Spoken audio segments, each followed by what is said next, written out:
Sir, আজকের cabinet মিটিংয়ে কি কোনো রকম আলোচনা করা হলো সরকারি চাকরির বিষয়ে? হ্যাঁ, প্রত্যেককে বলে রাখি যে আমরা সবাই জানি যে আমাদের রাজ্যে নতুন মুখ্যমন্ত্রী হিসাবে শপথ গ্রহণ করেছেন মাননীয় শুভেন্দু অধিকারী মহাশয়। এবং তারই আজকে যে ক্যাবিনেটের ফার্স্ট মিটিং হলো, সেই মিটিংয়ে অনেকগুলো ভালো বিষয় আলোচনা হয়েছে। আমি সবগুলো বিষয়ে যাব না, যেটা আমাদের দরকার সেটা বলছি। হ্যাঁ, তুমি যে প্রশ্ন করলে মলয়, সেটাই সঠিক। যে সরকারি চাকরির জন্য, আমি এই তো দেখেই বলে দিচ্ছি, সরকারি চাকরির জন্য 5 বছর বয়সে ছাড় দেওয়া হয়েছে।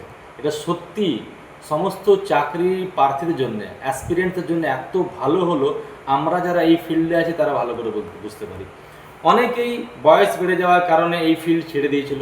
চাকরি পাওয়ার ইচ্ছে হয়তো মনের মধ্যে ছিল, বয়সের কারণে করতে পারেনি। তারা প্রত্যেকেই সুযোগ পাবে। তাই আমি সবাইকে বলছি, যাদের বয়স ছাড় পেল তাদেরকেও বলছি, যাদের কম বয়স তাদেরকেও বলছি, যদি তোমার ইচ্ছে আছে সরকারি চাকরি পাওয়ার তাহলে তোমাকে কী করতে হবে, নিজের পড়াশোনা শুরু করে দাও।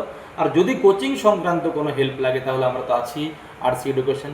একটাই টিম, একটাই নাম, একটাই মিশন, আরসি এডুকেশন। সরকারি চাকরির পুরুলিয়াতে সবচেয়ে সেরা প্রতিষ্ঠান হলো আরসি এডুকেশন। ধন্যবাদ।